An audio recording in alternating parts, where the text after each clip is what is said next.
Eli had spent weeks alone on the alien planet, walking through endless forests that whispered strange songs when the wind moved through their silver leaves. He was a human explorer, sent to collect samples and map the wild regions no one dared to enter. The planet was quiet, almost too quiet, like it was holding its breath. That night his campfire burned softly, and he wrote notes on his tablet. He felt something watching him, a strange feeling crawling on his skin. He looked up, but there was only the mist and the tall glowing trees. The night smelled like rain and something sweet, something alive. Suddenly he heard a branch snap. His flashlight cut through the fog, revealing nothing. Then from behind a tree, a small shape moved.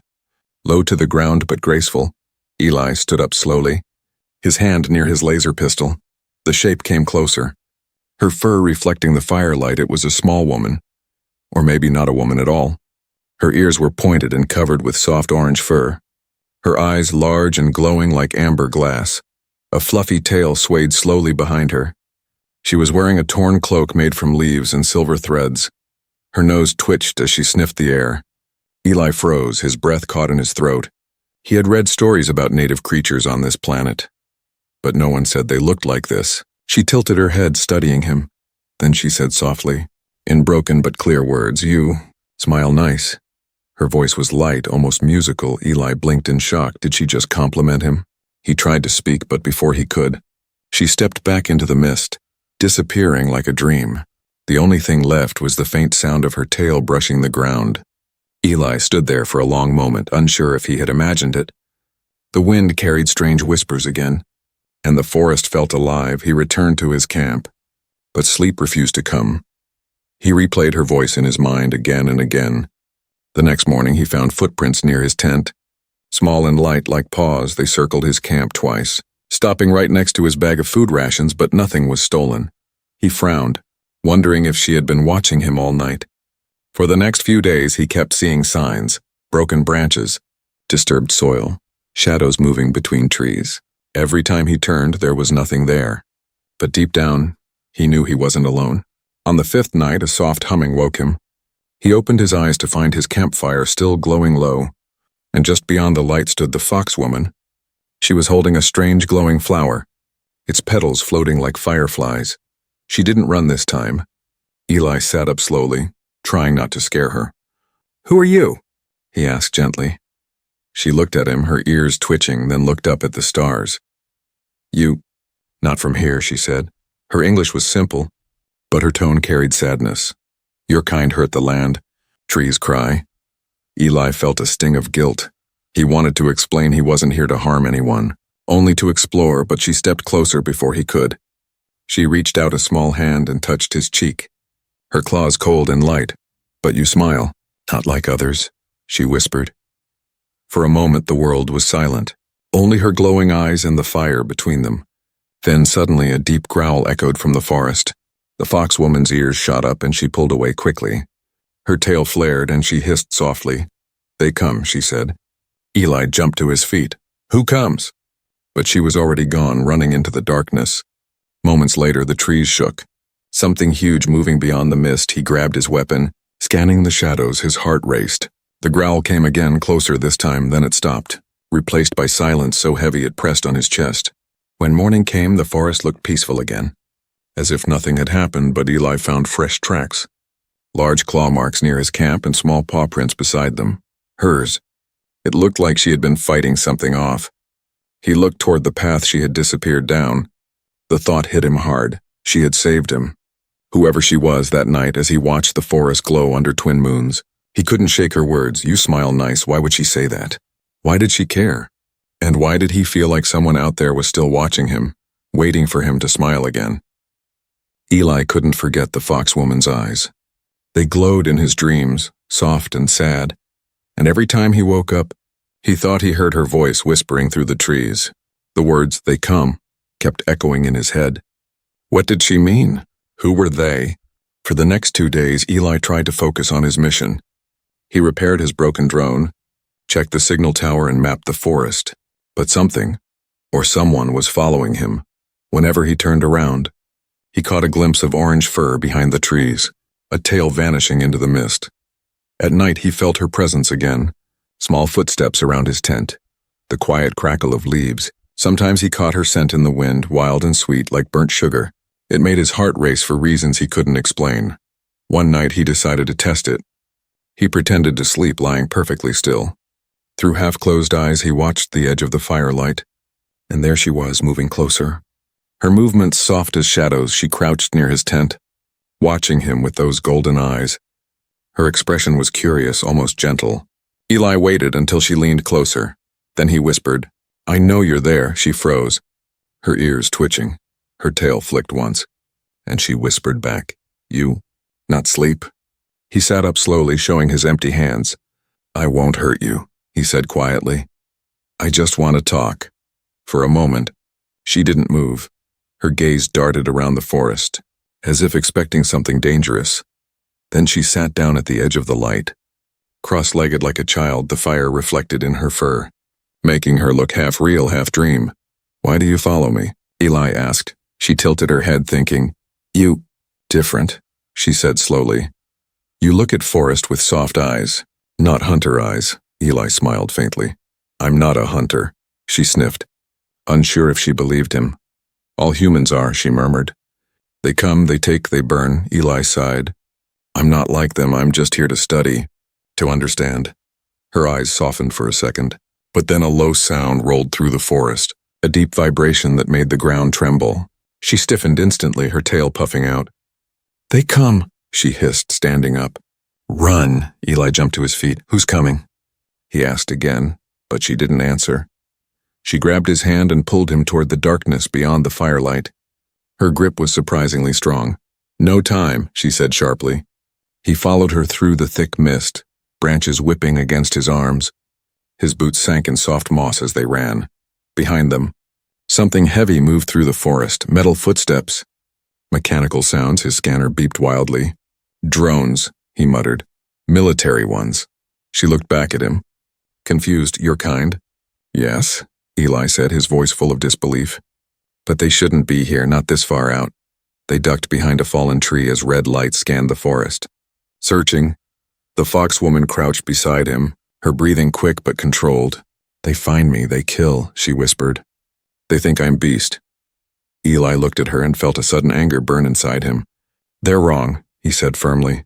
"You saved me." Her ears lowered slightly. "You smile nice," she said again, almost shyly. "I wanted to see again." Eli almost laughed. Even in danger, her words made his chest tighten. But the laughter died as a drone flew low overhead, its spotlight cutting through the trees. The foxwoman covered her ears and hissed in pain. The light burned against her fur. Eli grabbed his flare gun, aimed, and fired into the air on the opposite side. The flare burst like a star, and the drones turned toward the noise, giving them a few seconds. She looked at him in shock. "You help me?" "Of course," he said. "Now move." They ran again, deeper into the woods until the drone sounds faded away. Finally, she stopped near a river that glowed faintly under the twin moons. Her chest rose and fell fast, her fur wet with mist. Eli leaned on a rock, breathing hard. "They weren't after me," he said slowly. "They were after you," she nodded. "They hunt my kind," she said. "We hide, we run. Always." Her voice trembled. "You bring them." Eli's heart sank. "I didn't mean to," he said. "I didn't know." She looked at him for a long moment, then whispered, "Now they know where I am." Her voice broke. "They will come again." Before Eli could speak, she turned away, stepping into the fog. Her last words floated on the wind, soft but heavy with fear. "Leave, human, or you die too."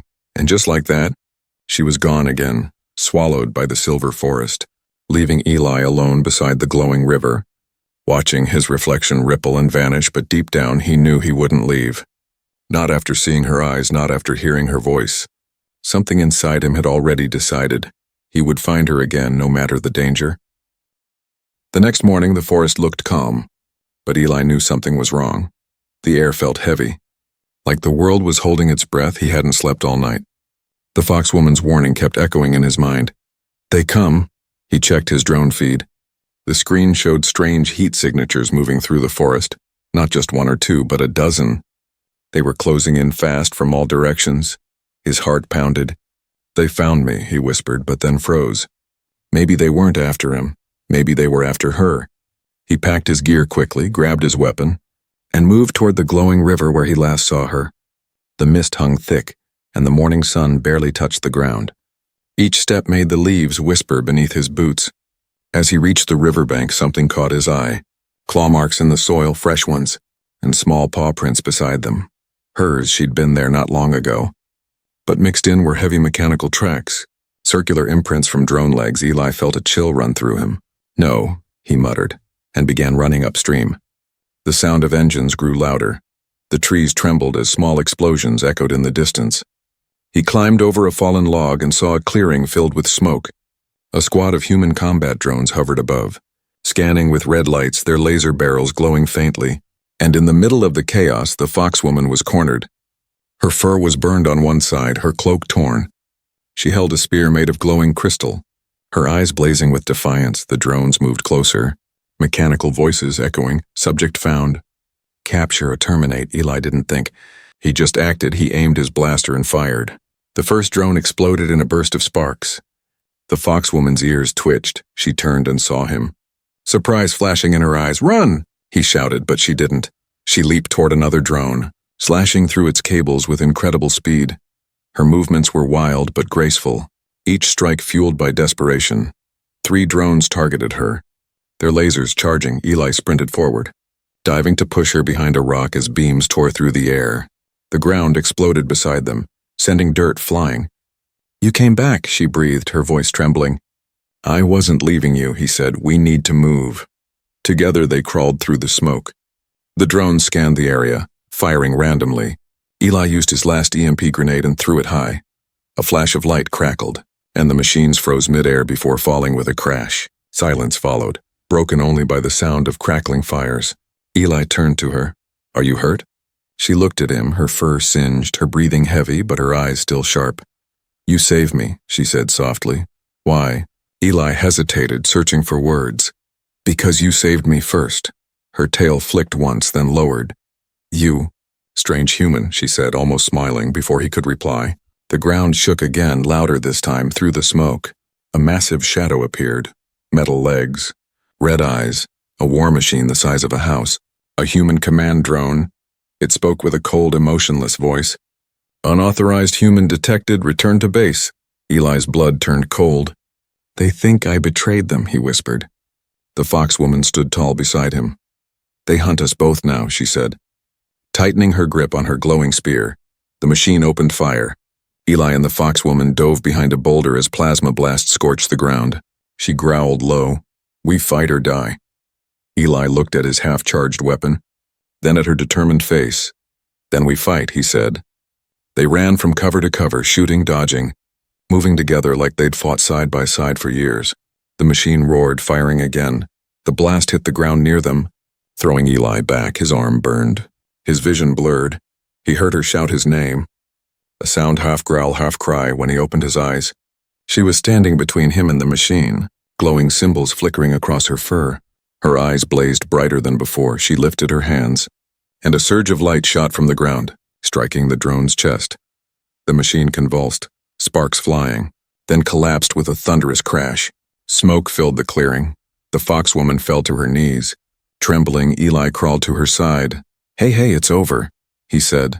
"You're okay." She looked at him weakly. "Power? Not meant for fight," she whispered. "It hurts." He caught her before she fell. Holding her in his arms, her body was warm, her breathing slow. "You're safe now," he said softly. Her fingers touched his face one last time. "You smile nice," she whispered faintly. Her voice fading into sleep, Eli held her close, watching the smoke rise into the orange sky. He didn't know who the enemy really was anymore, humans or aliens, but he knew one thing for sure. He wasn't going back, not without her. He looked toward the forest ahead, dark and mysterious, and whispered, "Hang on, we'll make it out." As dawn broke through the mist, Eli carried her into the glowing woods, unaware that deep beneath those roots something ancient had awakened. Watching them both, the night was quiet again, but the silence was strange. It wasn't peace. It was the kind that hides danger behind every shadow. Eli walked slowly through the glowing forest, carrying the foxwoman in his arms. Her breathing was weak, her fur dim instead of bright. Each step he took left a trail of red light from the moss under his boots, like the forest itself was watching. He reached a waterfall that shimmered under the twin moons. The air was cool and the water glowed faintly blue. He laid her down near the rocks, washed her burned side, and covered her with his jacket. She stirred, her tail twitching. "You should go," she whispered, her voice barely a breath. "I'm not leaving you," Eli said softly.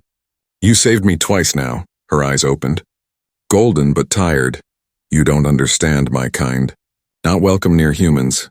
You help me, they call you traitor." Eli smiled sadly. "They already did."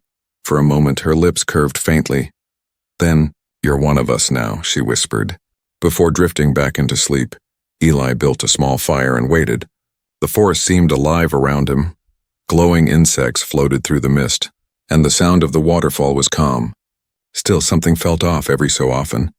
He caught small reflections between the trees. Eyes. Watching, not human, not machine. When the moons reached their peak, she woke again, her breathing steadier. She looked around nervously. "We can't stay here," she said, sitting up slowly. "They will track the metal scent from the fight. Where do we go?" Eli asked. She pointed toward the cliffs in the distance. "There," she said. "Below the mountain, there's a place. My home." They moved quietly through the forest. The mist turned silver under moonlight, and faint songs echoed from the distance. The foxwoman walked ahead. Her tail swaying slowly, Eli followed close. Noticing she seemed calmer here, almost at peace. After hours of walking, they reached a wall of vines. She touched the roots and whispered words in her language. The vines parted like living curtains, revealing a tunnel glowing with soft orange light. Eli's eyes widened. "What is this place?" "Our memory," she said softly. "The den of the old ones." Inside, the walls were covered with carvings. Humans and fox people standing together. Trading, building, smiling. Some carvings showed battles fought side by side. "Long ago," she began, her voice echoing softly. "Your kind came from the sky. We shared food, land, heart. But then humans changed. They forgot us, left us to die." Eli traced one of the carvings with his fingers. "I didn't know," he whispered. "No one remembers," she said sadly. "Except us." She looked up at him. "I waited many seasons. For someone like you." Eli turned toward her, confused. "Waited for me. You didn't even know I existed." Her tail flicked gently. "Not you, but the promise. The one who would come with no weapon in heart." She smiled faintly. "Maybe you." Before he could answer, the tunnel lights flickered, the ground trembled, and a deep rumble came from above. The foxwoman's ears shot up. "They found us," she whispered, grabbing his hand. "We must go deeper." They ran through twisting passages as dust fell from the ceiling. The sound of machines grew louder, metal footsteps echoing down the tunnels. Eli's heart raced. "They tracked us here?" "They track everything human," she said bitterly. "Even kindness." Finally, they entered a vast chamber filled with crystal roots and glowing pools. In the center stood a massive stone statue of a fox-like guardian, its eyes shining with amber light. "This is our protector," she whispered, bowing her head. "He guards our last home." Eli looked around in awe. This is beautiful," he said. She smiled softly. "Beauty cannot stop death," she said. "But maybe it can remember life." The walls shook again. Louder this time, cracks forming in the crystals. The foxwoman turned to him. "You must leave through the deep passage," she said. Pointing toward a narrow exit, Eli shook his head. "I'm not leaving without you." Her eyes softened. "You smile nice, human, but you don't listen." "I'll listen later," he said firmly. "Now we fight together." She stared at him for a long second, then nodded slowly. "Then listen now," she whispered, pressing her palm to the ground. Glowing light spreading beneath them. "If we fall, the forest will remember us." The walls glowed brighter as the first explosion hit above. Dust rained down. Eli raised his weapon and the foxwoman stood beside him, her fur shining gold once again. Through the crack in the roof, moonlight fell upon them like a promise. She looked at him, her voice steady and calm. "If we survive, I'll show you the real sky," Eli smiled faintly. "Then we better survive." As the machines broke through the walls, the moonlight dimmed, and the ancient den echoed with the sounds of battle. But even in that chaos, their eyes met, and for the first time, the human and the foxwoman stood not as enemies, but as something far greater, something the galaxy had long forgotten. Smoke rolled through the tunnels like mist from another world. The air was hot, heavy with dust and fear. Eli coughed as he aimed his blaster at the collapsing wall. Beside him, the foxwoman moved like a shadow of fire, her fur glowing gold in the dim light above them. The sounds of metal machines echoed deeper. Drones. Boots' voices shouting commands in English. His radio crackled. Eli Cade, this is Commander Riven. You are ordered to stand down, do you copy? Eli froze for a moment, the sound of human voices. It should have brought comfort, but it didn't. His gut twisted. They found me, he whispered. The foxwoman's ears twitched. Your people, she said quietly, her tone uncertain. They come for you? He didn't answer right away. His heart was torn between duty and what felt right. Maybe, he said finally, or maybe they come for you. She looked down. They will not save us, she murmured. They bring fire. A light beam cut through the tunnel dust. Silhouettes appearing. Armored humans carrying rifles and drones buzzing above. Eli raised his hands to show he wasn't a threat. The foxwoman stepped behind him, wary. Hold your fire, Eli shouted. She's not dangerous. The commander's voice echoed coldly. Step away from the native life form. That creature is classified hostile. She's not hostile. Eli snapped. She saved my life. Riven stepped forward, visor glowing blue. You've gone native, Cade. Protocol says no contact. You broke orders. Eli clenched his fists. Orders don't matter when they're wrong. The foxwoman's hand brushed his arm, her claws trembling. You don't have to fight your own kind, she whispered. He looked back at her, eyes soft. I already am. The soldiers moved closer, rifles raised. Take the alien into custody, Riven ordered. We'll study her DNA, maybe she's useful. At those words, something snapped inside Eli. He stepped in front of her, blocking their aim. You'll have to shoot through me first. The commander's tone turned dark. Don't make this harder, Cade. She's not human. She's alive, Eli said firmly. And that's enough. For a moment, silence filled the tunnel. Only the hum of the drones above. Then, without warning, one soldier fired a stun shot. The blast hit the ground near the foxwoman's feet. She cried out, falling back, her tail flickered weakly. Eli turned his blaster on them, firing at the drone overhead. Sparks filled the air. The soldiers scattered, shouting, He's gone rogue. The tunnel erupted in chaos. Blaster fire flashed against the crystal walls. Eli pulled her behind a pillar. Stay low, he said, covering her with his body as rocks rained down. You'll die, she whispered. For me, he smiled faintly. Better that than live watching them hurt someone innocent? Her golden eyes softened. You smile nice even when dying. Let's not die yet, he replied. Forcing a grin, they moved deeper into the den. Gunfire echoing behind them. The commander shouted over the radio. Eli, stop. We'll destroy the tunnel if you keep running. Then destroy it. Eli yelled back, I'm not coming in. He helped the foxwoman down a slope where glowing water reflected the faint light of the moons above. They reached a hidden chamber filled with roots that pulsed like veins. What is this? He asked. Our heart, she whispered. The life of our world. She placed her hand on the glowing roots. If they destroy this, everything dies. Eli's stomach tightened. He looked at her. Then we stop them. The foxwoman turned her eyes toward him, shining with something between fear and trust. You fight against your own, she said softly. Why? Eli exhaled slowly. Because I finally met someone who showed me what being human really means. For a second, she didn't move, then she leaned closer, whispering, Then maybe you are one of us. Above them, explosions thundered again, rocks fell, and cracks split through the ceiling. She gasped. They're breaking the heart. Eli ran to his communicator and opened a channel. Command! If you drop another bomb, this whole valley collapses. Riven's voice came through, cold and unshaken. Then it ends. You made your choice. Static filled the air, the signal cut off. Eli turned to her, his face pale but steady. They won't stop, he said.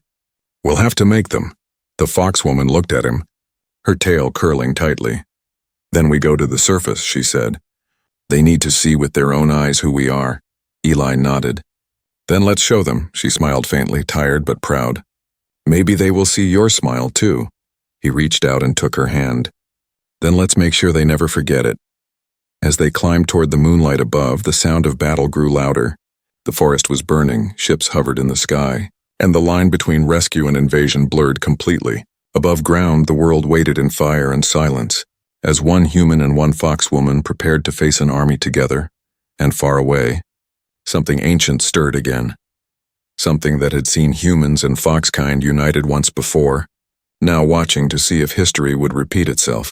The night sky burned red. Fire spread through the trees like liquid light, turning the silver forest into a glowing sea of destruction. The air was thick with smoke. Drones circled above like vultures, and explosions painted the horizon. Eli pulled the foxwoman behind a fallen trunk. Shielding her from the heat, his clothes were torn, his arm bruised, but he didn't stop. "We have to move now," he said, coughing through the smoke. The foxwoman's fur shimmered faintly, her golden eyes wide as she watched the fire consume her home. "They burn everything," she whispered, voice shaking. "Our den, our heart, our memories." Eli grabbed her hand gently. "Not everything. Not while we're still alive." A drone swept low. Scanning, Eli fired a quick shot. Sparks exploded above them. The machine crashed into the trees. Leaving a trail of smoke, he winced from the recoil. "We need to get to the ridge. My ship's emergency beacon is still up there." She nodded weakly. "Then we go through the fire." They ran through the chaos together, ducking under collapsing trees, the heat biting at their faces. Every step felt heavier, the world rumbling beneath them. It wasn't just burning, it was breaking. The forest's glowing roots were dying, dimming one by one. The foxwoman stopped suddenly, her eyes full of pain. "Do you hear them?" she whispered. "Hear who?" Eli asked. "The trees," she said softly. "They're crying." Eli didn't understand, but the sorrow in her voice cut deeper than any weapon. He touched her shoulder. "We'll make it right. I promise." She looked at him for a moment, then nodded. Her tail flicked once. "Then I follow you." They climbed up a rocky slope as explosions shook the valley below. Drones circled closer, firing randomly. A plasma blast hit near Eli's feet, sending him tumbling backward. He groaned, trying to stand, but pain shot through his leg. The foxwoman darted toward him, pulling him up. "You can't stop now," she cried. Her fur was scorched, her cloak in tatters, but her strength never faded. He limped beside her, leaning on her shoulder. "I'm not stopping," he said, forcing a weak grin. "Just giving the universe a fair fight." She almost laughed. "Even in that chaos, you humans are strange," she said. "We get that a lot," he replied, breathless as they neared the top. A bright blue beam cut through the smoke, the landing light from his ship's emergency pod. It flickered weakly, but still worked. Hope sparked in Eli's chest. "We can signal orbit from there," he said. "If they see we're alive, maybe they'll stop the strike." But the foxwoman looked doubtful. "Your kind does not stop when sky burns," she said quietly. "They only stop when there's nothing left." Eli looked at her, determined. "Then they'll have to listen this time." Before they could reach the beacon, a shadow blocked their path. Commander Riven's mech suit, standing tall amid the smoke, its armor glowing red. Riven's voice thundered from inside. "You should have stayed dead, Cade. You betrayed Earth for a wild animal." Eli clenched his jaw. "I betrayed no one. I just remembered what being human means." Riven raised his plasma rifle. "Then die with her." The foxwoman stepped in front of Eli, her fur glowing brighter. "You will not touch him," she growled. Her voice wasn't soft anymore. It was strong, ancient, powerful. The ground trembled as light spread from her paws, glowing lines racing through the earth like veins. The flames bent away from her, forming a circle of calm around them. Riven hesitated. What is this?" Eli stared in awe. "She's connected to the forest," he whispered. The foxwoman looked back at him, her eyes shimmering with tears. "This power is not meant for hate," she said softly. "But I use it to protect." She spread her arms, and the earth erupted with light. Roots shot upward, wrapping around the mech like living chains. The machine roared as it struggled. Metal twisting, sparks flying. "Run, human!" she shouted, her voice breaking. "Go to the beacon!" Eli shook his head. "Not without you." The roots glowed brighter, the air vibrating with energy. "Please," she said, her voice trembling. "You must live. One of us must remember." Tears stung Eli's eyes. "You'll come with me," he said firmly. "We both will." The mech broke free, raising its cannon toward her. "No." Eli screamed, firing his weapon again and again. Hitting the mech's joints, the machine exploded in a burst of flame and smoke. When the dust settled, he ran toward her. She was on her knees, her fur dim, the glowing light fading from her body. He caught her in his arms. Hey, stay with me," he said. His voice breaking, she smiled faintly. "You smile nice," she whispered again, "even in fire." Eli's heart ached. Don't you dare leave me now, he said, shaking his head. Her eyes closed slowly, her hand weakly resting on his chest. Go, before the fire takes you too. He looked around. The flames were rising again. The forest collapsing, he lifted her gently. Carrying her toward the beacon, his body burned, his lungs screamed. But he didn't stop as they reached the clearing. The beacon pulsed brighter. A single light flashed toward the sky, cutting through the smoke like a promise. Eli knelt beside her, whispering, "Hold on, they'll see it. They'll come for us," but the foxwoman didn't answer. Her hand rested softly on his, her tail still. Eli looked up at the burning sky, eyes full of fire and tears. "You'll see the real sky," he whispered, voice breaking. "I swear you will." The flames reflected in his eyes like stars, as the beacon signal climbed into the heavens, carrying not just a call for help, but a message the galaxy had forgotten. That even in fire, humanity could still love, and even aliens could still believe. The forest was gone, turned into a field of ash and smoke. The air shimmered with the heat of destruction, and above it all, a single blue light from the beacon still blinked weakly, sending its signal into the stars. Eli knelt beside the foxwoman. Holding her close, her breathing was faint. Her fur grayed from the fire. Her golden eyes opened for a moment, soft and fading like dawn light.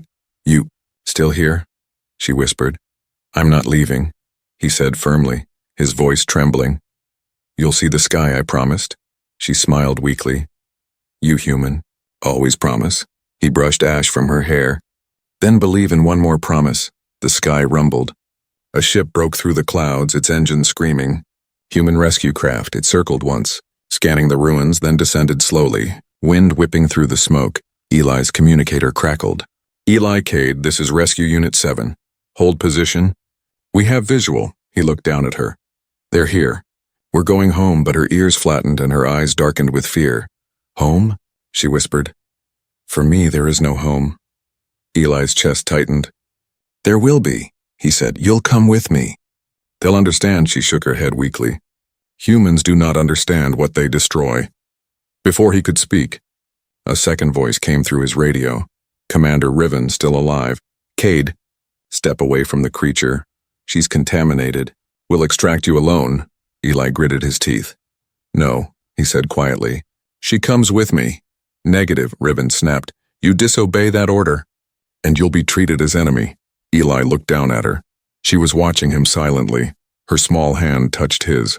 Trembling. "Go," she whispered. "If you stay, they'll kill you too." He shook his head. "Not without you." The rescue ship hovered closer, floodlights bathing them in blinding white. The radio hissed again. "Final warning, Cade, leave the alien, or we open fire." Eli stood, lifting her in his arms. "Then shoot," he said softly. "But you'll have to hit me first." He carried her toward the open landing ramp, his clothes scorched, his steps unsteady. The soldiers on board raised their rifles but hesitated. There was something in his eyes, something human they couldn't aim at. "She saved my life," he shouted over the wind. "She's not our enemy, she's what we've forgotten. Mercy, kindness, loyalty, look at her." No one spoke. The ship's engines roared, drowning everything. Then the foxwoman stirred in his arms. She lifted her hand weakly, touching the nearest soldier's boot. "No fight," she whispered. "Please, no more fire." Her voice was soft, but it cut through the noise like a blade. The soldier lowered his weapon slowly. Riven's angry voice screamed through the radio. "That's an order. Fire now." But no one moved. Eli looked up at the ship, his eyes wet. "You see?" he said quietly. "She's more human than we are." The foxwoman smiled faintly. "You smile nice," she whispered again, her voice breaking. "Keep that smile."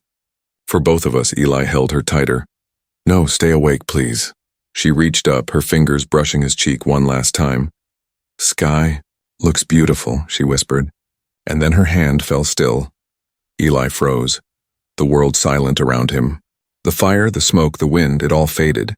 Only her stillness remained. He knelt there, holding her close, the light of the beacon reflecting in his tears. The rescue ship landed fully now, but no one dared approach. They all watched as one man buried his face in the fur of an alien who once called him human. Hours later, the flames died and the ash cooled. Eli stood again, carrying her body to the ridge where the moonlight touched the earth. He laid her down gently, covering her with his own jacket. "You'll see the real sky," he whispered again, his voice breaking. Even if I have to bring it to you. He stood tall, turned toward the humans watching, and said coldly, if this is what saving looks like, then I want no part of it. No one answered. The silence said enough. When the ship left the planet hours later, one human stayed behind. Eli walked deeper into the forest ruins, where small lights began to rise from the ground. Glowing softly like stars, they floated around him. Thousands of tiny golden sparks, the spirits of the forest, the memories she had protected. One touched his hand, warm and gentle, and for a second he heard her voice again. You smile nice. He looked up at the night sky where the stars shone brighter than ever, and finally smiled through his tears far above. The beacon's final signal carried across the galaxy, a message that read simply, she was not the monster. We were. And with that, the story of one human and one foxwoman became a legend whispered across worlds, reminding everyone that even in the darkest places, compassion could still burn brighter than fire.